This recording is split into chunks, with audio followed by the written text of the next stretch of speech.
Pronto, já passou. Já passou minha chateação. Já passou minha chateação. Ok, então nós temos estudado junto, desde o início do ano, o livro de Atos dos Apóstolos, e hoje é o sermão de número 20. Faz tempo já, desde o início do ano, desde janeiro que a gente está estudando. Claro, teve alguns domingos aí que não deu para fazer, né? Por causa de outros eventos e tudo mais. Mas hoje nós vamos dar continuidade, então. E nós temos falado, gente, sobre a igreja. Nós temos falado de como nasceu a igreja, né? A igreja primitiva, propriamente dita, né? Com a vinda do Espírito Santo sobre a igreja, com o cumprimento da promessa lá de Joel, que viria o Espírito Santo de Deus, que desceria sobre homens, mulheres, servos, servas, ricos, pobres, negros, brancos, e capacitaria então o povo a pregar a palavra do Senhor. Então esse dia aconteceu, no dia de Pentecostes, então cumpriu-se a promessa, e aí o Senhor Jesus, mais uma vez falando sobre isso, diz que, Atos capítulo 1, verso 8, diz que o Espírito Santo desceria sobre vocês, desceria sobre vós, e Ele então os capacitaria para pregar a palavra do Senhor em todo lugar, certo? Então nós temos visto, é assim o nascimento da igreja. Pedro prega o primeiro sermão, muitos se convertem, e assim a igreja cresce, e depois acontece que Pedro prega o segundo sermão, né? E aí a igreja cresce ainda mais, e Pedro é preso, né?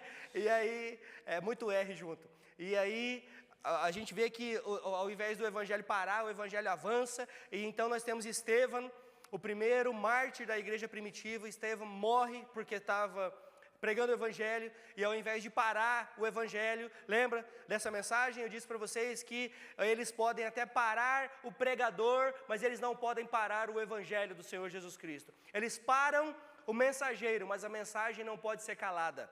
Amém?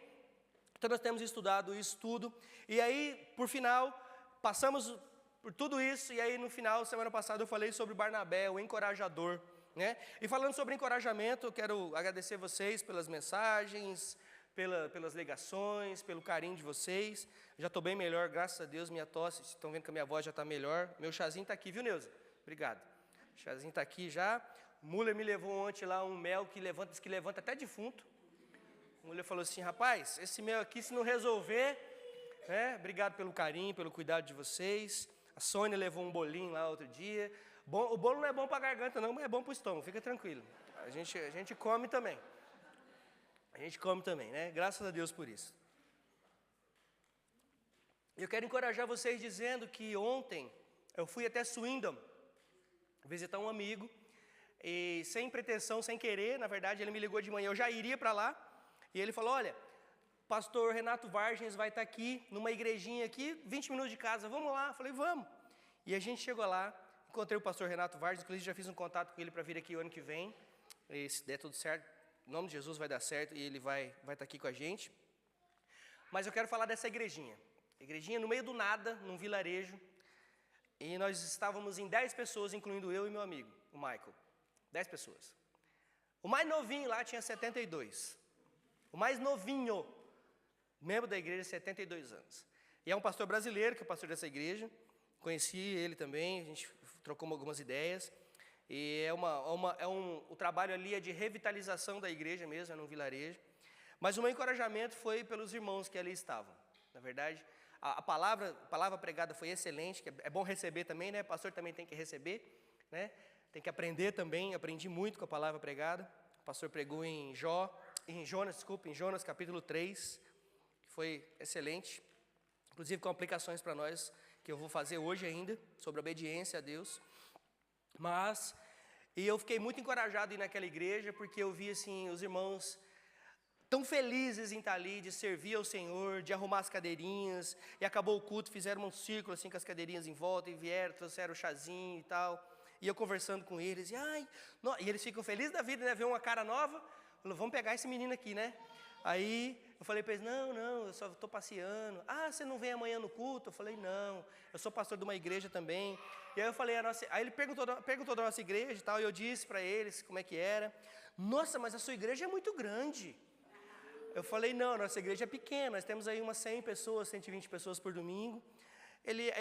Aí ele falou em inglês, but look around you, né? Olha a sua volta, estamos aqui em 10 com vocês, né? Então, eu fiquei bastante encorajado mesmo pelo trabalho que eles fazem ali, e principalmente pelo amor, pelo evangelho que eles têm. Então, graças a Deus por isso. Amém? Então, voltando aqui, o que nós temos proposto para essa noite, eu quero dizer para você o seguinte: Deus está no controle. Você crê nisso? Eu creio absolutamente nisso, que Deus está no controle. Deus está no controle, amém? Esse é o título da mensagem dessa noite. Deus está no controle. Deus está no controle, pastor Kleber. Você sabe que o pastor Kleber e a Patrícia já arrumaram uma casa, né, para mudar? Sabe? Deus está no controle. E chega de mudança, hein? A próxima vai ser para a sua casa. Chega de mudança, ninguém aguenta mais mudança. A próxima vai ser para a sua, em nome de Jesus. Mas graças a Deus, que Deus está no controle, né?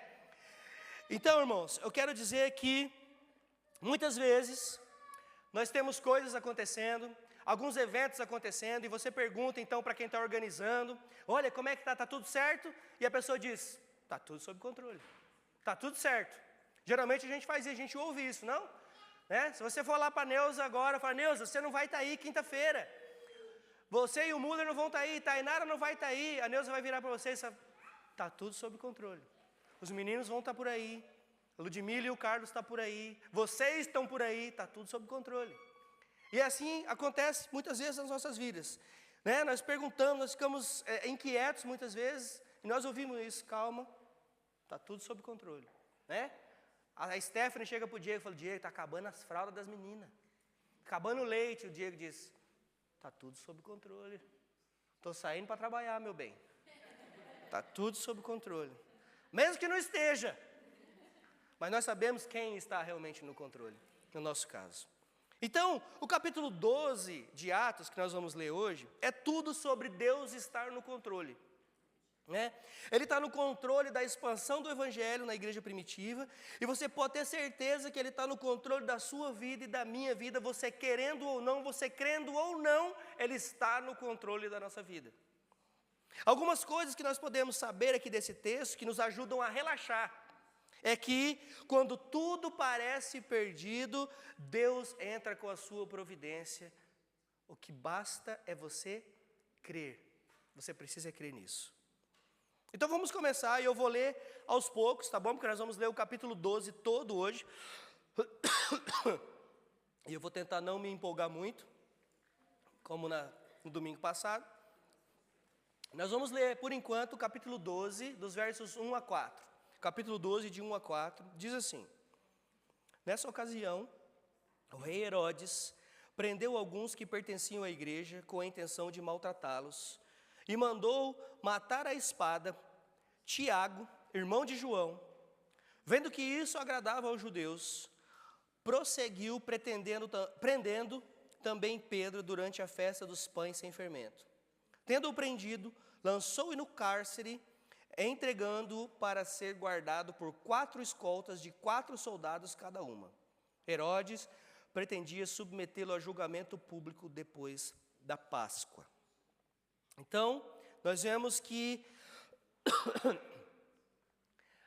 Herodes, então, mata Tiago e prende Pedro. Mata Tiago e prende Pedro. Eita, que monte de P e R junto. Prende Pedro. Ok? Então vamos revisar aqui a nossa compreensão a respeito de Deus. Nós temos algumas coisas na teologia que nós falamos dos 3 Os que Deus é. Você lembra disso? Lembra dos 3 Os? Isso. Deus é onisciente, Deus é onipotente, Deus é onipresente, né? Onisciente significa que Ele sabe de todas as coisas.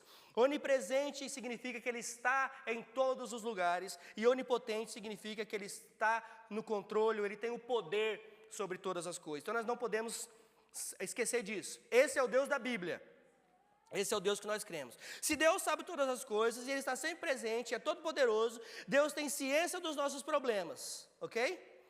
Eu estou então revisando isso com vocês, porque nós lemos os primeiros versículos aqui do capítulo 12, e talvez nós sejamos tentados a imaginar que se Deus realmente está no controle, inclusive do que estava acontecendo na igreja.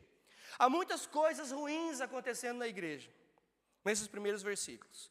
A Bíblia diz que o rei Herodes estendeu a sua mão para matar alguns da igreja. Esse é o rei Herodes Agripa I, o neto de Herodes o Grande. Você lembra de Herodes o Grande?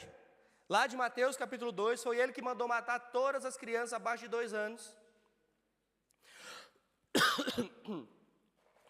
E ele ainda é sobrinho, esse Herodes aqui ainda é sobrinho de Herodes Antipas, que mandou decapitar João Batista. Só tinha gente boa nessa família. Só gente boa. Então a Bíblia diz que o rei Herodes prendeu alguns que pertenciam à igreja com a intenção de maltratá-los. Significa que Herodes perseguiu violentamente os crentes, prendendo muitos deles a fim de provar o seu poder. O que ele estava tentando dizer, a mensagem que ele estava tentando passar é: quem manda aqui sou eu, quem está no controle aqui sou eu. Mas nós acabamos de saber que quem é que está no controle? Isso, então vamos lá. Então o versículo 2 diz que ele matou Tiago, que é o irmão de João, com a espada. Isso seria a execução, propriamente dita. Ele cortou a cabeça de Tiago, ele decapitou Tiago. E o versículo 3 diz que, vendo que isso agradava aos judeus, ele continuou mandando prender também a Pedro. Veja, a matança exacerbada da igreja agradava o povo judeu, e ele viu isso, e ele também se agradou disso, então ele continuou e mandou prender também a Pedro. Ou seja, esse cara faz tudo pelo poder, ele faz tudo para que as pessoas achem que quem está no poder é ele. Ele vê a morte de Tiago, que agrada aos judeus, então ele pensa: o que mais eu posso fazer para agradá-los? Então vou prender Pedro. E a intenção não era só prender Pedro, nós vamos ver mais tarde que a intenção era matar a Pedro, assim como ele fez com Tiago. A Bíblia nos diz que isso aconteceu durante os dias dos pães ázimos, ou os pães sem fermentos, sem fermento, ok? Que era a festa de celebração do quê? Do povo judeu? Da Páscoa. Festa da Páscoa, celebração religiosa de Jerusalém. Herodes prende Pedro, no versículo 4, coloca na prisão e coloca então 4 escoltas de 4 soldados, querendo apresentá-lo então depois da Páscoa. Por quê? Porque se ele fizesse isso durante o período de festa da Páscoa, poderia gerar tumulto muito grande, então ele ia esperar esse período e depois então ia apresentar Pedro, inclusive mandar matá-lo. Então esses primeiros versículos afastam o mito, veja, esses primeiros versículos somente afastam o mito de que crentes nunca vão enfrentar dificuldades. Sabe alguns lugares por aí que vocês ouvem: olha, venha para Jesus que tudo vai ficar legal? Pois é, não vai não. Sabe esses lugares aí que dizem que, olha, com Jesus tudo vai bem? Não é verdade. Tudo vai bem na nossa vida espiritual, no nosso entendimento espiritual, é verdade, porque nós sabemos para onde vamos, amém? Agora, tudo não vai bem nada. Pelo contrário, o Senhor Jesus disse que se você quisesse ser um discípulo dele, você teria que pegar a sua cruz e então segui-lo.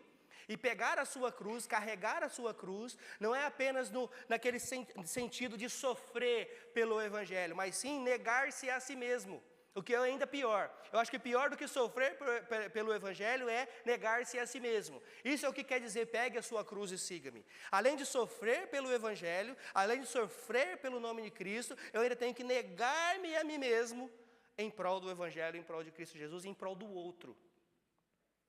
Então, com Jesus as coisas vão ficar difíceis, mas Ele está no controle, amém? É isso que nós precisamos ter em foco aqui, ok? Não deixe que ninguém te diga ao contrário. Muitas vezes coisas ruins acontecem e nós não vamos ter a menor ideia do porquê. Nós não vamos ter ideia disso. A Bíblia diz no versículo 1 que Herodes persegue alguns da igreja. Quem são eles? Quantos são eles? Por que essas pessoas? Por que esses crentes e não outros crentes? O que eles fizeram para merecer isso? Será que Deus não amava? Eles amavam só alguns e não amavam outros? Então nós vemos no verso 2 que Herodes matou Tiago. E por que Tiago? O que o coitado fez? Essas são perguntas que nós muitas vezes fazemos, tá? Você é humano, né? Quem é humano aí? Levanta a mão. Quem não é, fica quietinho. Você é humano? Você acha que é? Você é humano? Você é humana? Nossa, é? Você é humana? Ah, ok. Só para saber. Tá bom. Então, se você é humano, você vai pensar assim. É normal você pensar assim. Não pense que você é diferente. Não, nós temos essas dúvidas. Ok? Então, por que Tiago? O que ele fez para merecer? E Pedro? Por que Pedro só foi preso e não foi morto também? Que negócio é esse? Se você começar a ler o texto, você começa a fazer essas perguntas. Será que Deus amava mais Pedro do que Tiago? Ué, não foi Pedro que negou de Jesus? Por que não matou Pedro e deixou Tiago vivo? Sabe essas coisas? Que nós humanos pensamos? Pois é. A nossa tendência, na verdade, é ficar fazendo essas perguntas. Mas nós temos que entender que coisas ruins acontecem para todos nós, para todo mundo. Jesus advertiu a igreja sobre a perseguição que eles enfrentariam, lembra? Ele havia dito a Tiago em Mateus 20 que se ele e seu irmão quisessem sentar ao lado dele no seu reino, eles teriam que passar por muitas provações. Lembra disso? Às vezes, coisas ruins acontecem. E muitas vezes essas coisas ruins significam até morte. Até morte. Mas Deus, em sua providência, e prestem atenção aqui, Deus, em sua providência, permite que Tiago morra e que Pedro viva. É tudo com permissão de Deus. Deus está no controle de ambas as situações. Se Tiago morre, Deus está no controle. Se Pedro vive, Deus continua no controle. Ele está sempre no controle porque somente Deus é onisciente, onipresente, onipotente, o Todo-Poderoso. A nossa tendência, de novo, é perguntar, por que Deus não interveio nessa situação? Por que Ele não salvou a vida de Tiago como fez com Pedro? Irmãos, eu quero dizer com isso que tem coisas que nós simplesmente não sabemos por quê. Nós simplesmente não sabemos. Há não muito tempo atrás, alguém me falou assim, pastor, mas por que justo meu pai? Eu não entendo. E eu falei, pois é, eu também não entendo. Eu não posso te responder isso, que eu também não entendo. Por que justo eu? Não sei. Eu também não sei. E vão ter coisas na Bíblia que vai ser assim para a gente. Deuteronômio 29, nos diz que as coisas encobertas pertencem ao nosso Deus. E na mesma linha de raciocínio, Provérbios 22:2 diz que a glória de Deus está nas coisas encobertas. Isso tudo é para dizer que algumas coisas sobre Deus, existem algumas coisas sobre Deus que nós não vamos compreender desse lado do céu. Esquece. Deus é o Todo-Poderoso. Ele é o Criador de todas as coisas. Ele não deve satisfação nenhuma para nós. Ele faz e pronto. Há algum tempo, eu também andei me perguntando algumas coisas. Por quê? Por quê? Por quê? Sabe o que eu aprendi? Eu aprendi estudando o livro de Tiago, inclusive. Que nós não devemos perguntar o porquê, mas nós devemos perguntar para quê. Qual é o propósito disso, Senhor? O que o Senhor quer com isso? O que o Senhor quer me ensinar com isso? Não é o porquê, mas é o para quê. O que eu posso aprender com isso? E, irmãos, quando coisas ruins acontecem, às vezes nós precisamos nos confortar e confortar alguém dizendo, eu não sei. Eu não sei. Lembre-se de Romanos 8:28. Tudo coopera para o bem daqueles que amam a Deus, segundo o seu propósito. E veja, a Bíblia não está dizendo que todas as coisas são boas para aqueles que amam a Deus. A Bíblia diz que tudo coopera para o bem daqueles que amam a Deus, segundo o seu propósito. Deus trabalha em todas as coisas de modo que seu plano perfeito se realize nas nossas vidas. Ele permite a morte de Tiago e permite a vida de Pedro, porque ambos estão de acordo com seus propósitos soberanos e de alguma maneira ele está realizando na vida deles o seu propósito perfeito. E eu gosto como John Piper colocou isso. Ele fez um trocadilho com o futebol aqui, tá? John Piper, até não consigo nem imaginar o John Piper fazendo esse trocadilho, mas ele fez. Né, pastor Kleber?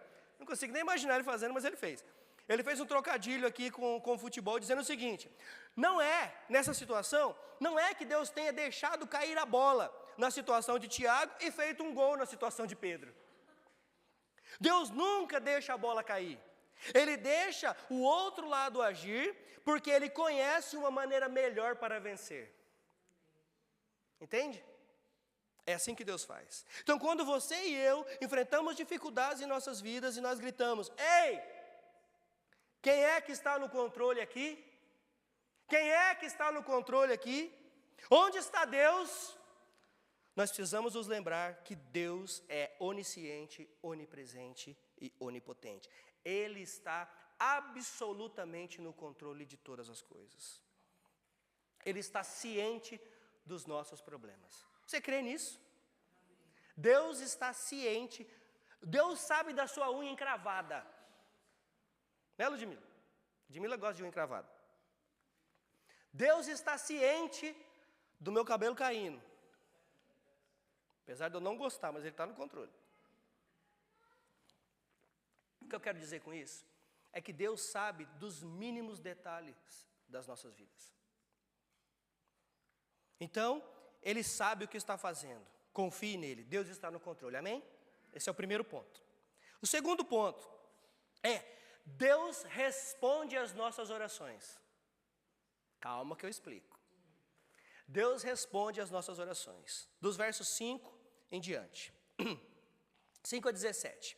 Diz assim: Pedro, então, ficou detido na prisão, mas a igreja orava intensamente a Deus por ele.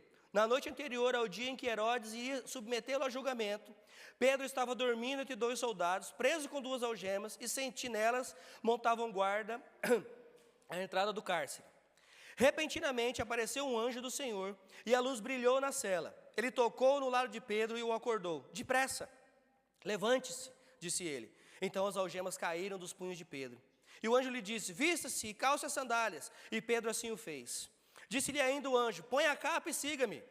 E saindo Pedro seguiu, não sabendo o que era real, o que fazia por meio do anjo. Tudo lhe parecia uma visão. Passaram a primeira e a segunda guarda e chegaram ao portão de ferro que dava para a cidade. Este se abriu por si mesmo para eles e passaram. Tendo saído, caminharam ao longo de uma rua e de repente o anjo o deixou. Então Pedro caiu em si e disse: agora sei, sem nenhuma dúvida, que o Senhor enviou o seu anjo e me libertou das mãos de Herodes e tudo que o povo judeu esperava. Percebendo isso, ele se dirigiu à casa de Maria, mãe de João, também chamado Marcos, onde muita gente se havia reunido e estava orando. Pedro bateu a porta do alpendre e uma serva chamada Rode veio atender. Ao reconhecer a voz de Pedro, tomada de alegria, ela correu de volta, sem abrir a porta, e exclamou: Pedro está à porta. Eles, porém, lhe disseram: você está fora de si. Insistindo ela em afirmar que era Pedro, disseram-se: deve ser o anjo dele.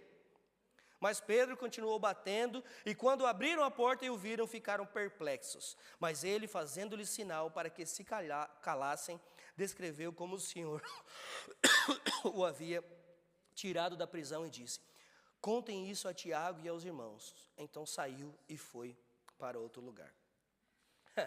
Deus responde às nossas orações. Quantos de vocês creem que Deus pode responder às nossas orações? Eu também creio.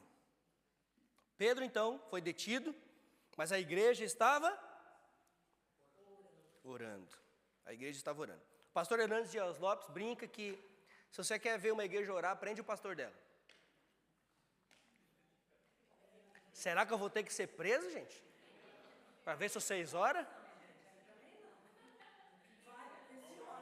Pastor Hernandes disse: se você quer ver uma reunião de oração acontecer, você prendeu o pastor da igreja. Pois é. E a gramática aqui no versículo 5 sugere que Pedro estava na prisão por alguns dias já. E as orações estavam sendo feitas por muitos dias pela igreja. Então não foi uma reunião de oração. A igreja se manteve orando, foi uma vigília de oração por vários dias. E isso é algo que durou mais de uma noite, mais de um dia. Então muitas orações foram feitas. E na noite anterior ao dia que Herodes iria submetê-lo a julgamento, diz o verso 6, Pedro estava o quê? Dormindo. Ele estava preocupado pra caramba. Pedro estava dormindo. Entre dois soldados, acho que ele pegava a perna de um e falava, deixa eu fazer um travesseiro aqui. Jogava a perna em cima do outro para ficar confortável. Ele não estava preocupado, por quê? Porque ele sabia que Deus estava no controle, porque ele sabia que a igreja estava orando por ele. Ele sabia. Pedro foi entregue, veja, Pedro foi entregue a 4 escoltas de soldado. Isso é, 4 grupos de soldado. São 16 soldados. E Herodes fica pensando assim, eu já ouvi falar nesse Pedro. Ele já escapou uma vez da prisão. Dessa vez eu vou ter certeza que ele fique lá. Né? Eu não quero correr risco desse homem sair de lá de novo e continuar pregando esse Jesus aí. E esses 16 soldados revezaram o turno dia e noite, de 4 em 4, de 6 em 6 horas. Qualquer hora do dia havia soldados ao lado de Pedro. 2 acorrentados a ele e 2 do lado de fora da cela. Ninguém entra e ninguém sai. Vigiando. E a Bíblia diz no verso 6 que na noite antes de Herodes levar Pedro para a execução, ele estava fazendo o quê? Dormindo. Ou seja, a noite que antecede a sua morte, Pedro está tirando uma sonequinha. Está descansando. Não está nem preocupado com o que está acontecendo.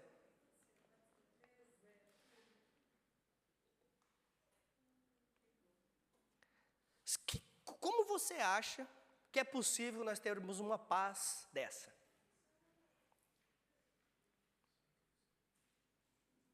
Pedro confiava em quem? Depois de ter falado, Jesus, larga a mão desse negócio de crucificação. Para com isso, deixa de conversa para lá, deixa de conversa besta, para. Depois de Pedro negar Jesus 3 vezes. E Jesus então o restaura. E Pedro ainda teve uns probleminha. Mas depois de tudo isso, Pedro se torna então um pilar da igreja, um pregador ferrenho do evangelho, um líder para esses irmãos da igreja que estava apenas começando, e agora ele está preso, mas ele sabe que Deus continua no controle, tendo ele vida ou ele morrendo, Deus continua no controle, e ele sabia, eu estou aqui, mas a igreja está lá fora orando por mim e continua pregando o evangelho. A igreja está orando por Pedro. E essa paz que excede todo entendimento, como Paulo nos lembra muito bem, em Filipenses capítulo 4, verso 7, diz que, e a paz de Deus, que excede todo entendimento, guardará os vossos corações e os vossos sentimentos em Cristo Jesus. Essa é a paz que excede todo entendimento. E aí, diz a palavra que repentinamente apareceu um anjo e uma luz brilhou na cela e tocou o lado de Pedro e o acordou. Levanta, filho, vamos embora. Depressa, levanta. E Pedro então viu como se as algemas caíssem. E o anjo lhe disse, vista-se, calça as sandálias. Pedro fez assim, mas ainda estava meio desnorteado, o que está acontecendo? E aí ele caiu em si e lembrou. E falou, foi o Senhor que me libertou. De novo ele me libertou. E aí, para onde ele vai? Para a reunião de oração. Imagina, Carlinhos, chegar na sua casa, sexta-feira, o Pedro bater na porta. A reunião de oração. Thomas Watson, escrevendo a esse respeito, ele diz o seguinte, o anjo chamou Pedro na prisão, mas foi a oração da igreja que foi buscar o anjo. Eu achei fantástica essa frase. O anjo chamou Pedro na prisão, mas foi a oração da igreja quem foi buscar o anjo. E Pedro fica pensando, Poxa, eu achei que eu estava sonhando, achei que tinha um anjo aqui, eu achei que eu estava sonhando. Mas não, foi algo sobrenatural. Nós oramos por coisas sobrenaturais e quando elas acontecem, nós ficamos igual Pedro, que nem uns bestas. Quando eles me contaram semana passada, ó, já arrumamos o caso. Eu falei, mas já, eu nem orei direito. Glória a Deus, não foi que eu disse? Eu não disse isso? Eu falei, uai, mas não deu tempo nem de orar direito. Pois é, homem de pouca fé. Porque nós ficamos preocupados, nós ficamos, poxa vida, né? De novo, vou ter que, né? Essa coisa toda. Não, mas Deus vai prover, irmão, calma, Deus vai prover. E quando Deus faz, aí a gente fala, uai, mas já? Mas já? Né? E a gente fica assim mesmo. E Pedro ficou ali meio desnorteado. Mas Deus ouviu as orações do povo e Pedro foi libertado. Por quê? Porque Deus ainda tinha um propósito na vida de Pedro. E ele vai agora para o lugar onde os crentes estavam, o quê? Reunidos, orando por quem? Por ele. E aí ele bate na porta. Aí a menina vem, olha, estamos orando, Senhor, solta Pedro, solta Pedro, solta Pedro. Vixe, soltou. Imagina a cena. Imagina a cena, Pedro fala, sou eu, menina. E ela, em vez de abrir a porta para o homem entrar, a porta estava trancada, lembra? Eles estavam sendo perseguidos. A porta está trancada, eles estão orando. Aí o homem bate na porta, ela reconhece a voz, Pedro fala, sou eu. Abre, abençoada. E ela, em vez de abrir, corre para os outros. Fala, ó, Pedro está aqui. Aí os irmãos mais incrédulos do que ela falam, não, deve ser o anjo dele. Eu não sei onde tem na Bíblia que o anjo parece com a gente. Onde tem na Bíblia que o meu anjo da guarda parece comigo, pastor Kleber? A voz? Não, mas fala que parecia. Sei lá. Deve ser o anjo dele. Está vendo a incredulidade? Eles estão orando para que Deus liberte Pedro da prisão. Aí Deus faz. E eles duvidam. E a menina que foi lá e ouviu a voz, voltou. É ele. Não, é um anjo. Então vai, abre, meu abençoado, abre. E ele entra. Isso não é demais? Isso é demais, irmãos. Essa menina é enviada para atender a porta. Pedro está batendo, por quê? Porque a porta está trancada, lembra? A porta está trancada, você tem que estar trancado. E aí Pedro fala, sou eu. Abre a porta, filhinha. E a Bíblia diz que ela fica tão feliz que ela vaza, deixa a porta trancada e Pedro lá fora. É aquela coisa de êxtase, quando Deus faz, que você nem acredita que Deus está fazendo. Você chega a duvidar dele. Fala, não é possível que Deus fez isso comigo. Não é possível que Deus atendeu as minhas orações assim de maneira tão rápida. Foi só uma semana que o Pedro está preso. Deu nem 3 anos ainda. Foi uma semana só. E olha o que eles falam para ela, você perdeu o juízo, só pode. E depois se ela vira e fala, você não estava orando? Nós não estava orando para o homem ser liberto? Aí Deus liberta, você fala que eu perdi o juízo? Onde está a sua fé, afinal? E não é exatamente, irmãos, vocês estão achando que eu estou brincando, mas eu não estou não. Não é exatamente assim que nós fazemos? Já viu o gordinho da bateria? Olha o que Deus faz na vida da gente. É outro gordinho, não é? Não. Não foi? Eu nunca vi você falando isso. Não. Não vem, não. Volte aqui. E Deus faz, nós oramos, nós pedimos e Deus faz, e nós continuamos duvidando. E Pedro continua. E quando abriram a porta, diz o verso 16, eles ficaram perplexos. Eles pensam, é Pedro mesmo. É ele mesmo.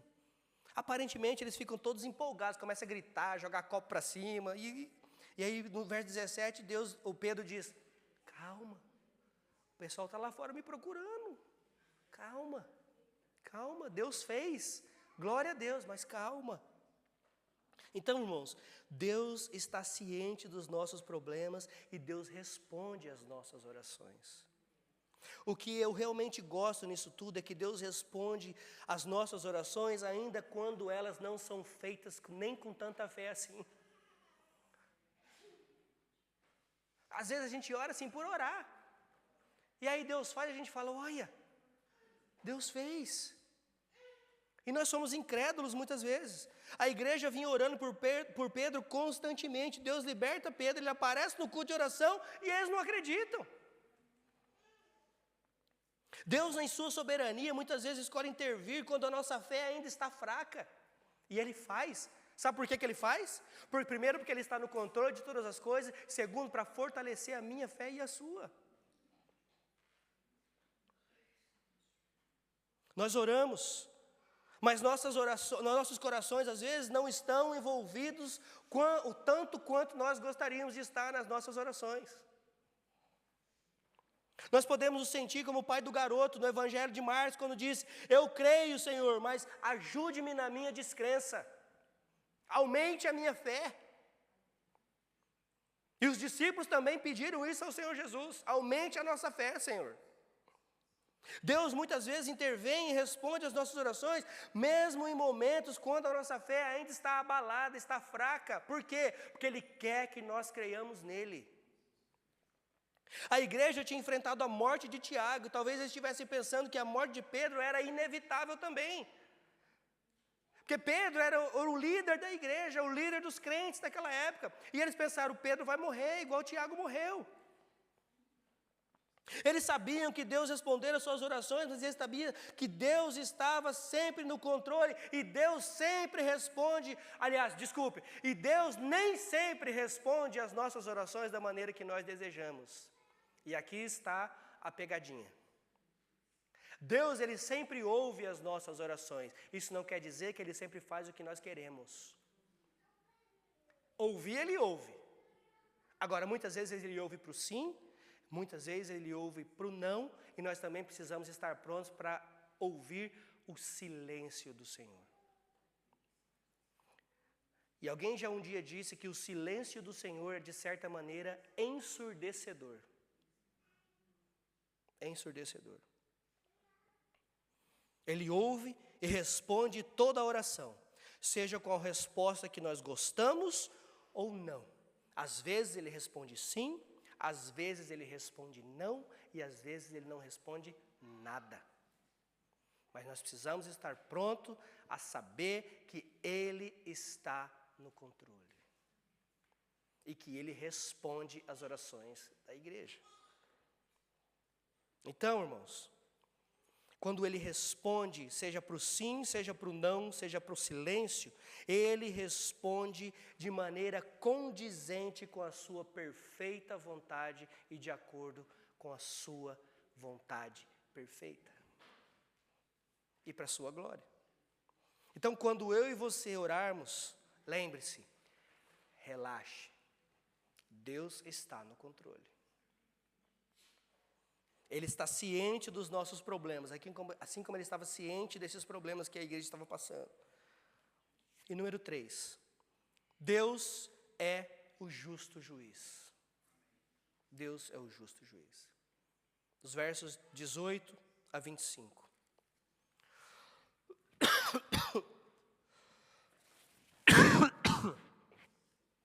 Eita.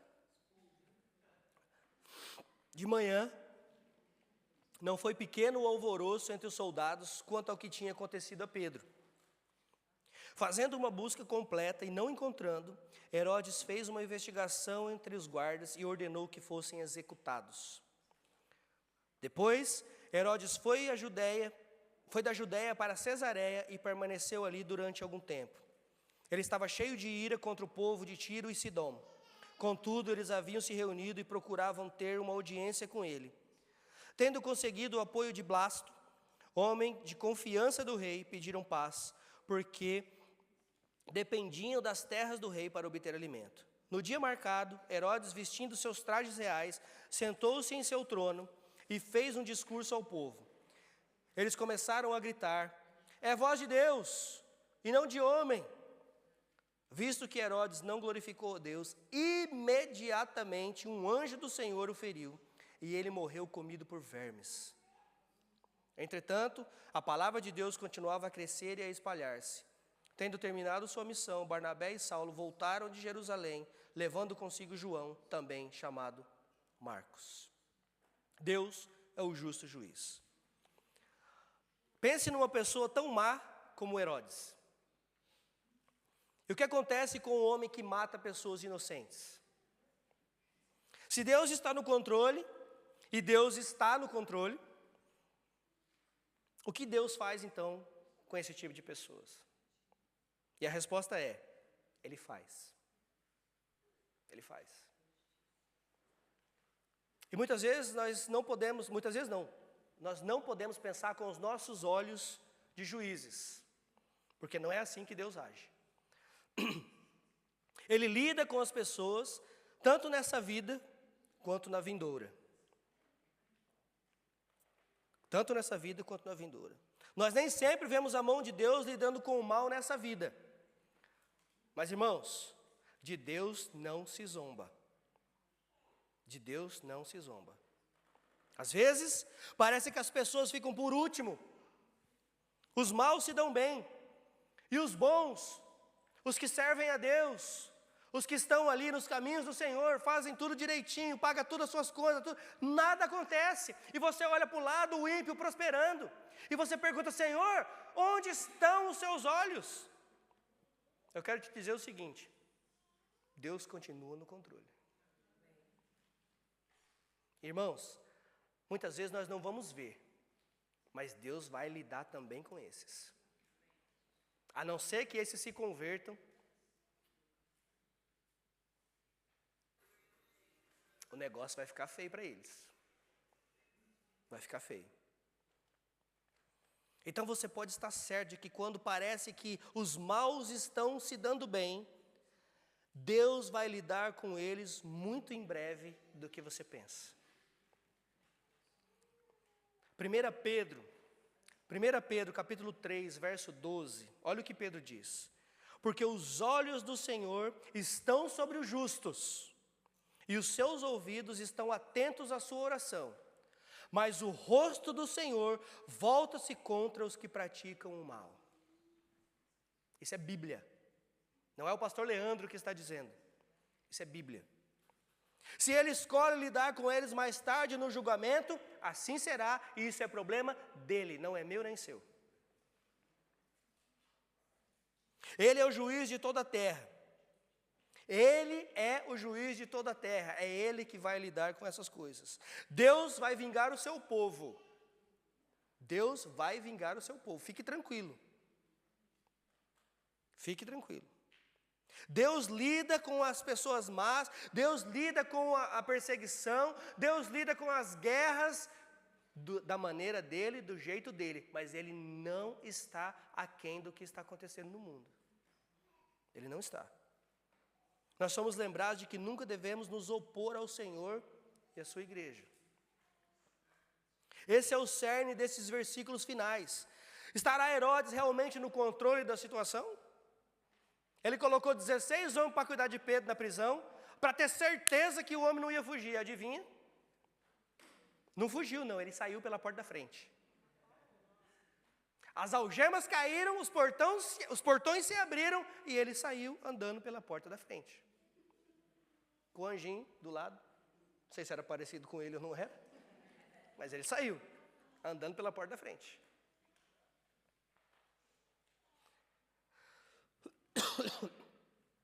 E aí o verso 18 diz que de manhã não foi pequeno o alvoroço entre os soldados, quando descobriram o que tinha acontecido com Pedro. Sem dúvida. Imagina que eles ficaram pensando, 16, um olhando para o outro, falei: e agora, quem vai falar com o homem? Porque eu não vou. Quem vai falar com Herodes? Nós somos em 16, vamos tirar sorte então.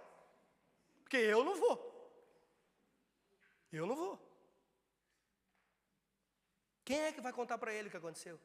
Não, pior, será que ele vai acreditar no que aconteceu? Porque o pior não é contar que Pedro saiu da prisão, o pior é contar que foi um anjo que veio e nós nem vimos. Nós ouvimos falar por aí, porque deve ter sido mesmo, porque ninguém viu nada. Nós vimos as correntes caindo e o homem andando e a gente lá de braços cruzados sem poder fazer nada. Como será que foi? Será que o anjo colocou eles para dormir? Será que eles ficaram acordados, não conseguiram ver nada? Como é que foi? A Bíblia não fala nisso aqui especificamente. Como é que foi? Você não fica pensando? Eu fico. Eu já viajo.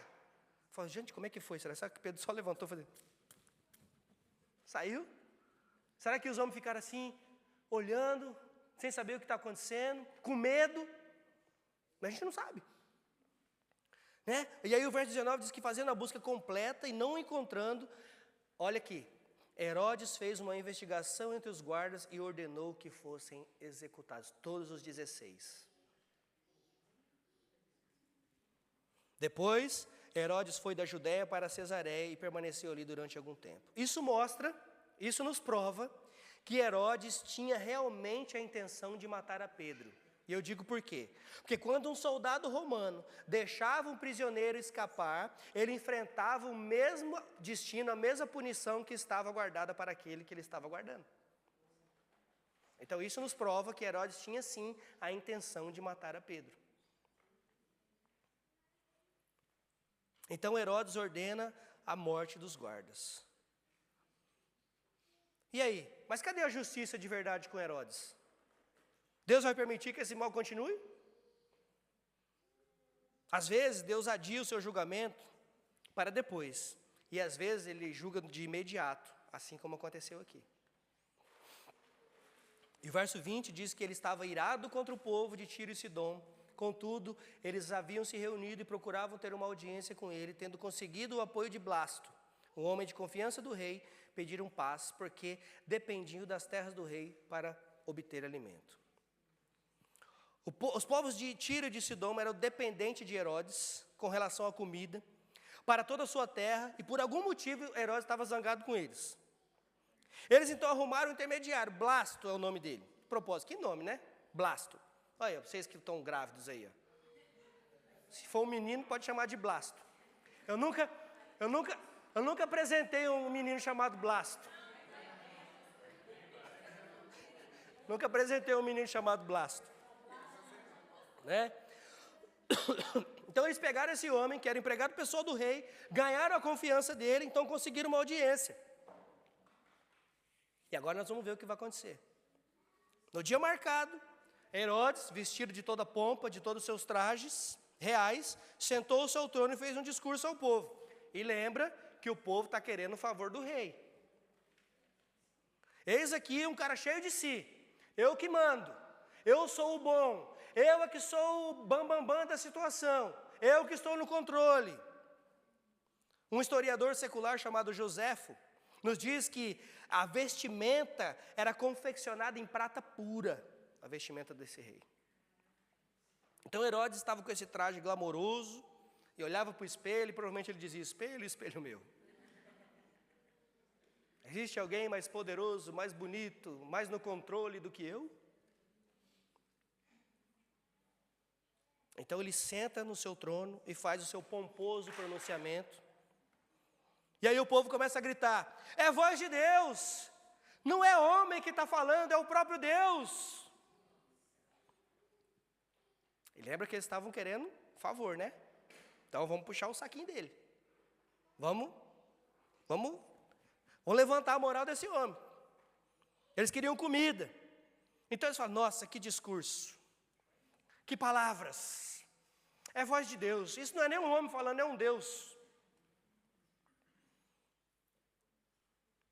Então, Herodes deve pensar, eu sou bom mesmo. Eu sou muito bom. E nós todos sabemos que a Bíblia nos ensina que a soberba precede a queda. A soberba precede a queda. Veja o que acontece com esse homem. 23. Visto que Herodes não glorificou a Deus, imediatamente um anjo do Senhor o feriu e ele morreu comido por vermes. Julgamento. Deus é o justo juiz. Deus envia um anjo para dar vida a Pedro e envia um anjo para trazer morte a Herodes. Deus faz do jeito que Ele quer, como Ele quer, com quem Ele quer, na hora que Ele quer. E olha o que diz os versos 24 e 25. Entretanto, a palavra de Deus continuava a crescer, a espalhar-se. Tendo terminado sua missão, Barnabé e Saulo voltaram para Jerusalém, levando consigo João, também chamado Marcos. E a palavra continua a ser espalhada. Irmãos, a morte de Tiago e o aprisionamento de Pedro, a morte de Tiago e o aprisionamento de Pedro, ao invés de causar medo nos crentes, deu-lhes mais coragem. Tiago morreu, Pedro foi preso. Eles oraram e Deus fez. Herodes continuou perseguindo. Eles oraram e Deus o julgou. E aí eles ficaram com medo, mas eles oraram e Deus deu a eles coragem para continuar. Então, eu digo a vocês, coragem para continuar. Tenha bom ânimo. Tenha bom ânimo para continuar. O sofrimento, ele não destrói a igreja, o sofrimento não tem poder para destruir a igreja. A perseguição não fecha as portas da igreja. A própria Bíblia diz que as portas do inferno não prevalecerão contra a igreja. Tiago não estava mais entre eles. Pedro estava encarcerado, mas a igreja continuou. Por quê? Porque a igreja pertence ao Senhor, a igreja é do Senhor, a igreja não é do pastor, a igreja não é do líder, a igreja não é nem do seu fundador, a igreja pertence ao Senhor. Tire o pastor da igreja, a igreja vai continuar. Tire a liderança da igreja vai continuar. Tire o crente da igreja, a igreja vai continuar, porque a igreja é do Senhor. A igreja é do Senhor. Deus está no comando. Nada pode impedir os propósitos de Deus, porque Ele sabe tudo, Ele está presente em tudo e Ele é o dono de tudo. Deus está no controle. Deus está no controle da minha vida, Deus está no controle da sua vida, da sua vida, da sua vida, da sua vida, da sua vida. Deus está no controle. Vamos olhar agora então algumas aplicações práticas para nós hoje como igreja. Talvez você pode olhar esse texto e pensar, mas isso foi há 2000 anos. Mas isso faz muito tempo, pastor. Nós estamos em 2020, quase 25. Muita água já passou debaixo dessa ponte. Então vamos ver algumas aplicações para a igreja hoje. Primeira coisa, devemos confiar em Deus no meio das nossas adversidades. Assim como a igreja primitiva enfrentou a morte de Tiago e a prisão de Pedro, nós também enfrentamos situações difíceis. Seja em nossa vida pessoal, seja na vida da igreja, seja na vida do trabalho. Podemos não entender porque Deus permite essas coisas nas nossas vidas, mas podemos ter certeza que Ele está absolutamente ciente de tudo que se passa nas nossas vidas. Ele está no controle de tudo isso. E ao invés de nos desesperarmos, nós precisamos confiar na soberania de Deus. Você sabe o que quer dizer soberania? É que Ele é soberano. Confiar na soberania de Deus é confiar que Ele está no controle, inclusive disso aí que você está passando agora. E nós precisamos crer que Ele tem um propósito nisso tudo. Mesmo quando não conseguimos ver ainda claramente, Deus tem um propósito nisso tudo. Segunda coisa, segunda aplicação. Nós devemos orar fervorosamente com expectativa de que Deus vai fazer. Senão, o que adianta orar?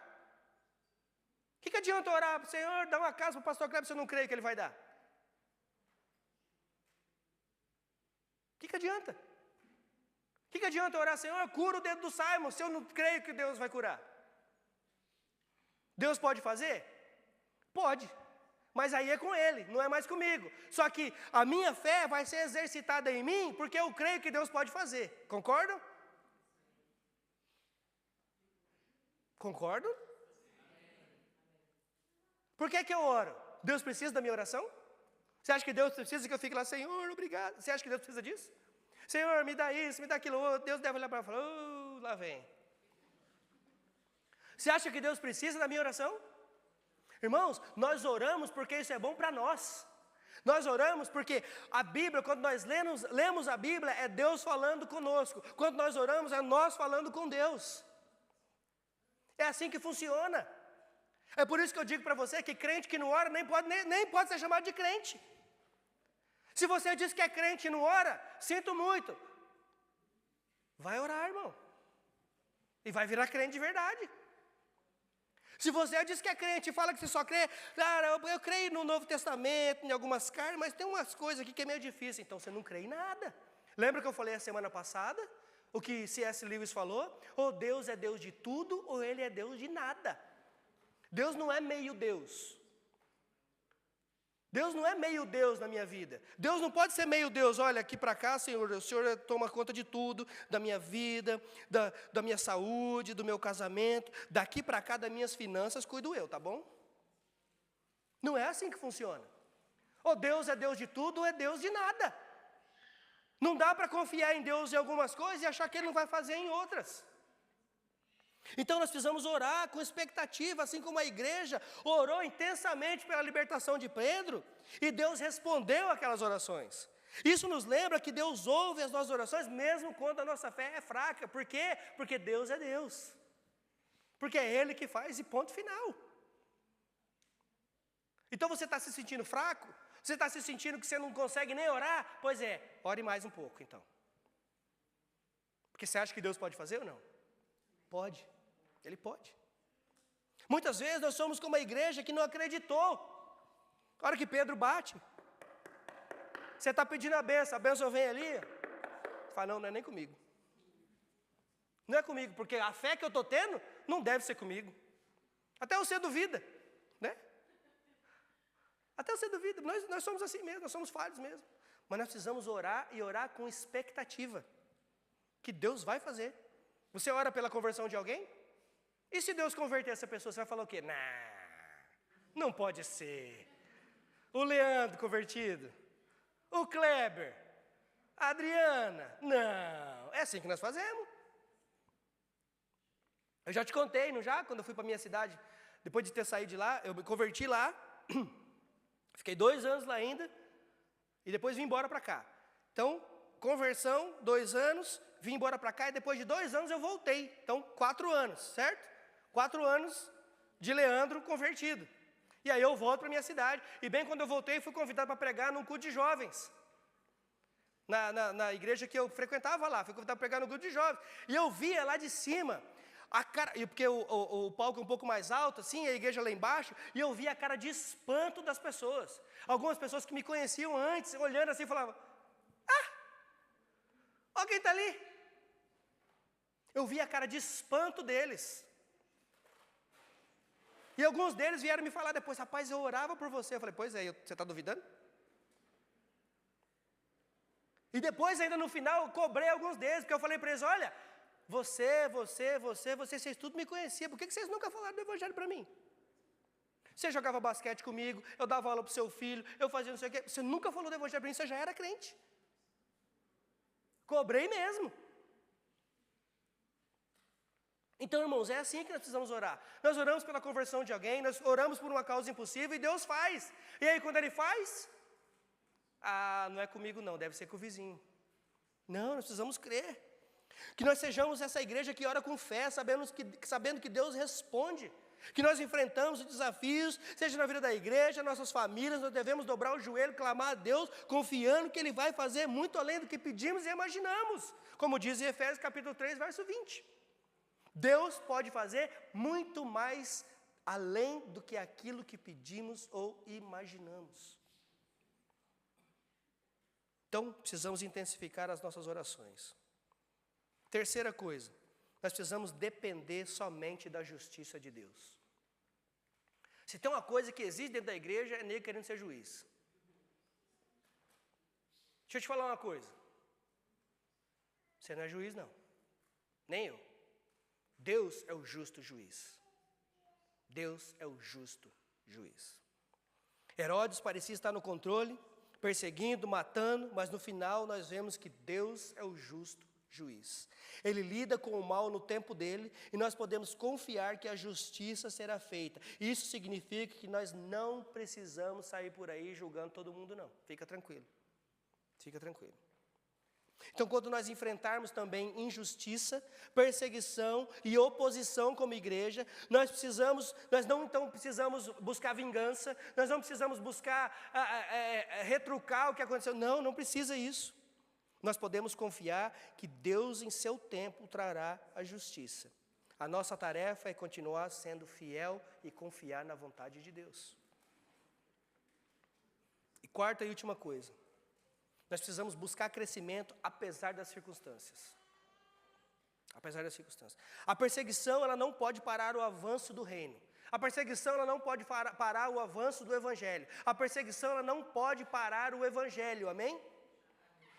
Da mesma forma, independente dos desafios que nós enfrentamos, seja desânimo, dificuldade financeira, falta de comprometimento, a obra de Deus continua seu propósito e prevalecerá.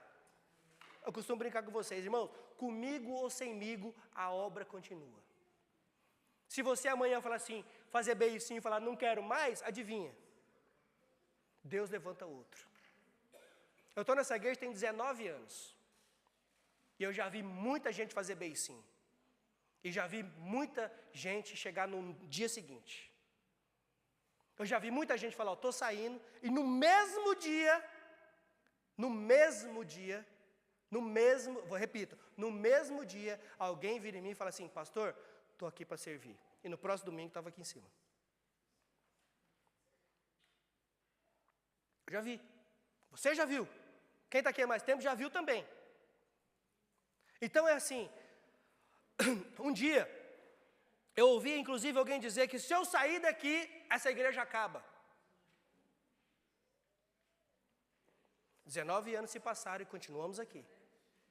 E eu estou falando de 19 anos de Ministério de Língua Portuguesa, mas essa igreja tem 150 anos.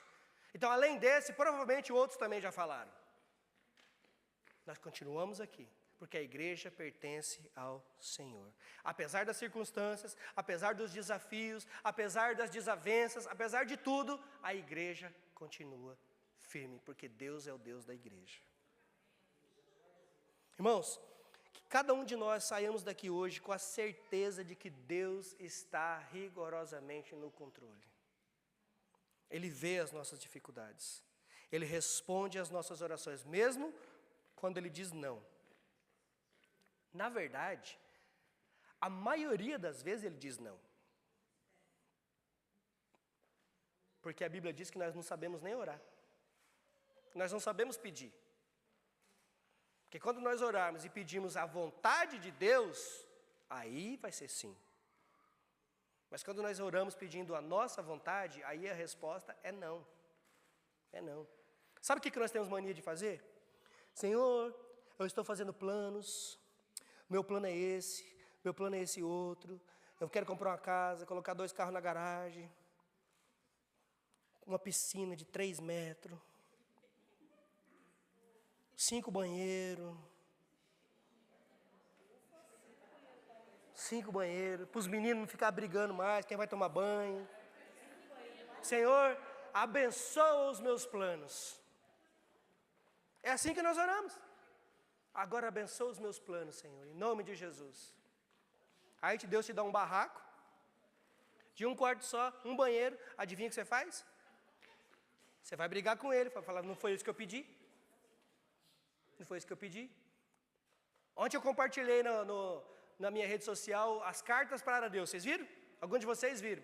Cartas para Deus de criança, cartas reais para Deus. E uma das menininhas falou assim, Senhor, obrigado pelo meu irmãozinho, mas eu pedi foi um cachorrinho. É exatamente assim que nós fazemos. É exatamente assim que nós fazemos. Senhor, se Caim e Abel tivessem o próprio quarto, cada um o seu próprio quarto, eles não brigariam tanto. Assim funciona lá em casa comigo e com meu irmão. Cartas para Deus, sinceras. Nós fazemos exatamente assim muitas vezes. Então que cada um de nós possamos sair daqui com a certeza de que Deus está no controle. Seja na casa de 10 banheiros, de 5 banheiros, seja no barraco. Mas nós temos um lugar para nos abrigar, nós temos um travesseiro para deitar a cabeça. Alguém aqui dorme na rua? Não? Ninguém dorme na rua, dorme? Graças a Deus por isso. Né? Alguém ainda está na base do miojo? Tem alguém na base do miojo? Eu e a Adriana, quando chegamos aqui, ficamos na base do miojo e pão 3 meses. Né, amor? Emagrecemos bem. Quer uma dieta boa? Não, miojo não é bom não, estou brincando. Mas é verdade, são dificuldades. E hoje quando a gente olha para trás, a gente só tem a glorificar a Deus. De tudo que Ele fez nas nossas vidas. De um momento que nós ajoelhamos mesmo e falamos, Senhor, Ou o senhor abre uma porta amanhã, nós vamos ter que voltar embora. E adivinha o que Deus fez? Não, vocês não vão acreditar. A gente ajoelhou e orou, nós levantamos do chão, o telefone da Adriana tocou. Adriana, você pode trabalhar amanhã? Te pago 60 libras. Foi a compra para 15 dias. Nós paramos de orar? Nós oramos de novo. No outro dia, Leandro, quer trabalhar amanhã? Eu te pago 50. Aí nós juntamos com um pouquinho que sobrou da compra, pagamos o aluguel da semana. Naquela época o aluguel era 80 conto por semana. Isso quando nós não orávamos pro Roberto, irmão do Carlinhos, não passa lá para pegar o aluguel. E Deus ouvia. Senhor, faz o Roberto ficar ocupado. Faz ele esquecer do aluguel em nome de Jesus. Rapaz, e ele esquecia. Aí ele ligava para mim e falava, ô Leandro, perdoa, não vai dar para passar. Eu falo, sem problema, irmão.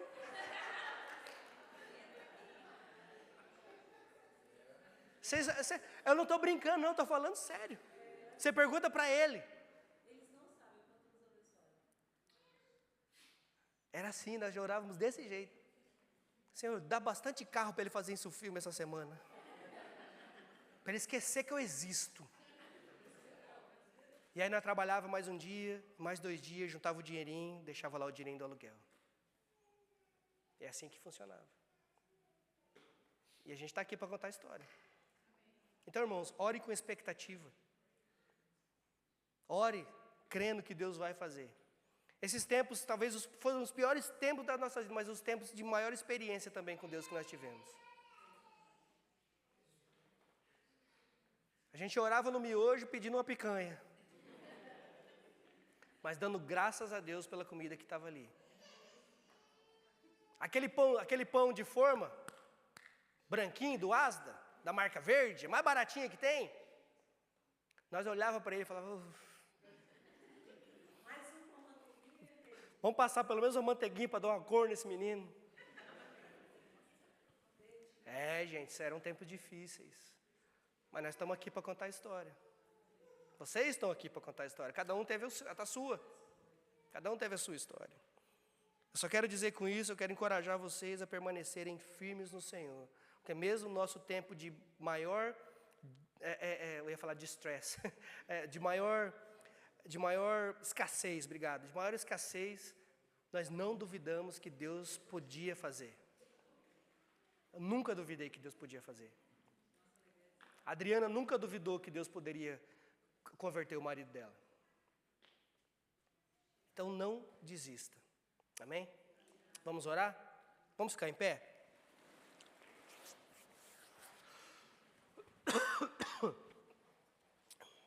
Senhor Deus e Pai, nós te agradecemos por esse tempo, Senhor, na sua presença, pela tua palavra que nos alimenta e nos fortalece. Obrigado, Senhor, porque assim como vimos esses exemplos aqui no livro de Atos, tu está no controle de todas as coisas.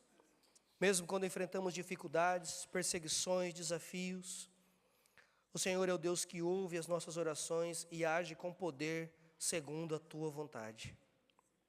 Senhor, nos ajuda a aplicar as nossas vidas e na vida da nossa igreja as lições que nós aprendemos hoje. Senhor, dá-nos um coração que confia plenamente em Ti, especialmente nos momentos de adversidade. Ensina-nos, ó Pai, a orar com fervor e com expectativa, crendo que o Senhor responde às nossas orações. Que não venhamos a desanimar ou a temer diante das circunstâncias, mas que possamos, como igreja, ser fortalecidos na fé e movidos pelo Teu Espírito Santo. Senhor, eu entrego a Ti cada irmão, cada irmã, cada pessoa aqui presente. Assim como aqueles que não puderam estar aqui conosco hoje. Mas que o Senhor derrame a Tua paz, a alegria e a Tua força sobre todos nós. Que possamos ser sal e luz no mundo, vivendo de maneira digna do Evangelho de Cristo Jesus.